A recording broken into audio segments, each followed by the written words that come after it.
Alright, today I'm back out in the workshop. I took apart my Losi DBXL body, missing 5 clips. It's still, without the 5 clips, that thing is still hard to take off. So I figured after that dirty run, I'm going to go ahead and clean her up. I got the air compressor here and I blew off a lot of the chunks off.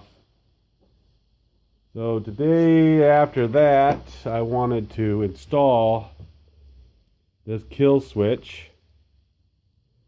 And as you can see, its name is the same as the motor. Everything should go according to plan. So, because we have to get to this kill switch here. When I was planning on doing, I was going to plan on taking out the gas tank, the motor, and kind of strip it down for a good cleaning anyways. You probably don't have to do all that to install this kill switch, but I want to make it a little easier in the long run. So first off, I'm going to go ahead and take out the gas tank. So instead of watching me doing all that, I'm going to go ahead and pause it.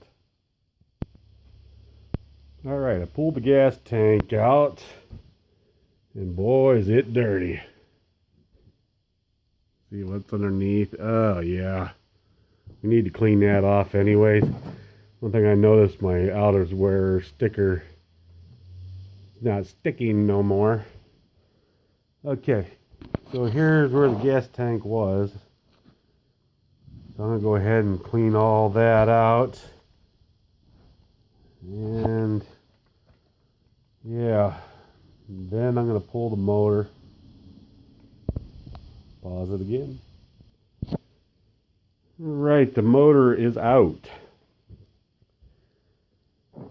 Yeah, I have to get one of those drivers here. What is that one? It has a 3.0 millimeter. Instead of using the hand one, I want to get something for the drill. I cannot find. Maybe I'll look at Dave's Motorsports. Maybe they have one of these in the 3mm. That'd be a lot handier. Okay. Like I said, the motor is out, as you can tell. A little filthy here and there. I'm going to go over this and try to clean up a lot of this garbage. Tighten down all the drive shaft screws, the grub screws. Make sure everything is tight before I put that motor on. Alrighty. I'm going to go ahead and pause it right here. Alright, now I have the car out there. It's raining here in northern Pennsylvania. I have to show you guys this. This is kind of awesome. Look how big that rhubarb is getting. I have never seen it that tall. That thing is huge. Alright, so what I'm going to do is I'm going to get some WD-40. I'm going to soak this down, try not to get the electronics. And let's let that drip. But in further inspection of the motor, after I pulled it, I noticed this was kind of loose right here. And long and behold, there's a screw missing on that side. Like, oh man, see, the screw's here, but not over here. So I gotta figure out what size and all that and order some. Or if anybody has any extras, it'd be awesome. Alright, so I got the kill switch here. Looking at the motor, everything looks great except for that missing screw. I'm going to go ahead and take some more of this apart. I don't have to mess with the carburetor, thank God. I'm going to go ahead and take the top off and the side cover off here. I know you don't have to do all this, but to me it's a lot easier. Alright, real quick. I gave this a good WD-40 bath. And I tell you what, if you ever get the big blast, that thing works amazing. What I'm going to do is I'm going to go ahead and show you. Look at how it widens the spread here. I'm just soaking her down pretty good. Covers a lot.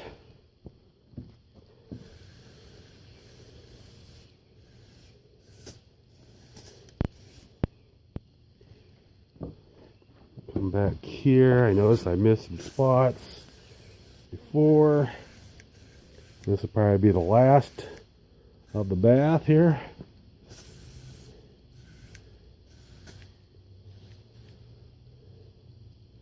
There. Now she's dripping with goodness. I'm not doing the tires just yet on this side, because that's what it looks like. It stays kind of greasy looking. Okay, we're going to come back in here and let that soak again. I got the pull cord off, and I'm looking at it here. So there's the kill switch.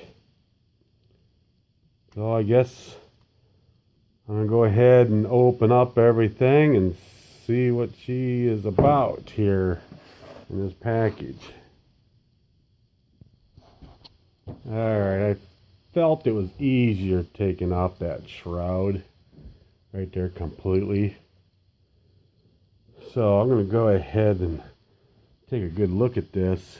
As you could tell, that the red wires on this side and the black wires on this side.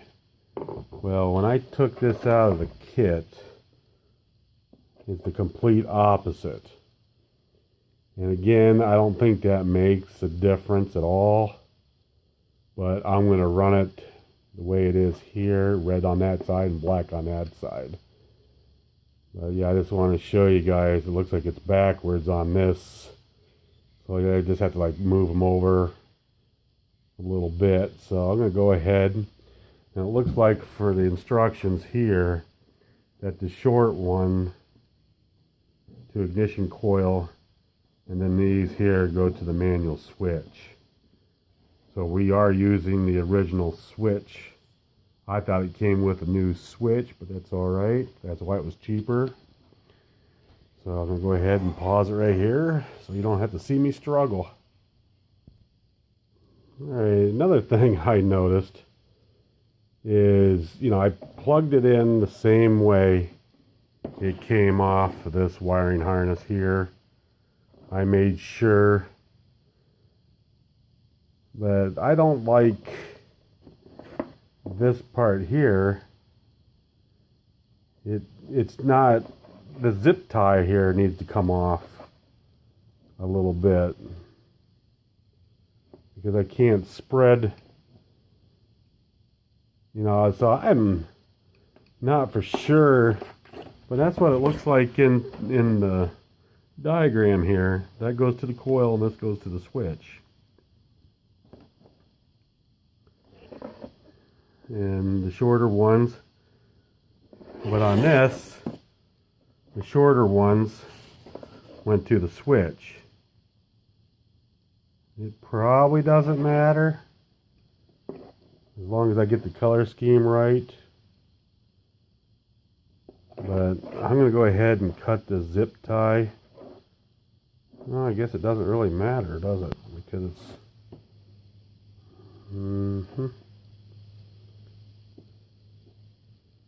I wonder if I'm supposed to use this end for the kill switch. That's what it looks like to me. Or, yeah, this end for the kill switch. Like I said, compared to that, it looks like the smaller went to the kill switch, so I'm going to reverse it. Alright, I got that part on.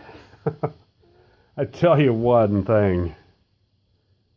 I know how I am. there is no way in hell I could have done that with that cover on, like I saw in one video, and this thing still in the truck. There's no freaking way. I mean, yes, I could have taken this off the coil, but I don't want to re-gap it. I mean, it's perfectly set by Randy over Nitro Revolution RC. He set the gap for me. It looks pretty darn good too, that gap. Real good. So I highly recommend pulling your motor out, taking everything off that you can to get to that coil to sneak that positive one down. I highly recommend it. It'll save you time and the actual hassle and frustration. And also, get yourself a pair of pliers like this and squeeze, like right here on the ends of these. Oh, let me see that. There we go. See that opening in the metal right there? If you squeeze that, it'll make it tighter, you know, so it won't come loose. But right there, oh yeah, there we go. We're almost there. This is going to be a pretty long video. I'm glad I paused here and there. So with all that said, I'm going to go ahead and start putting this motor back together. And then I got to figure out the best home to hide this wire so it doesn't get caught on that flywheel. That's all I need. Okay guys, with that said, I'm going to end the video right here. It's getting pretty long. And all I'm going to do is just start reassembling anyways. And then I'm going to hook it up to the receiver and stuff. That was just a quick thing here, what I'm doing. And there's the kill switch itself. You know, there is some pins here that you can pull out or whatever. So, yep. You just plug that one into the receiver. I'm going to go to channel 3, I think. Put that on that. Mount the LED light. And then this end here, I think this plugs right into there. Just like so. Alrighty guys, thanks for watching, and I'll keep you posted.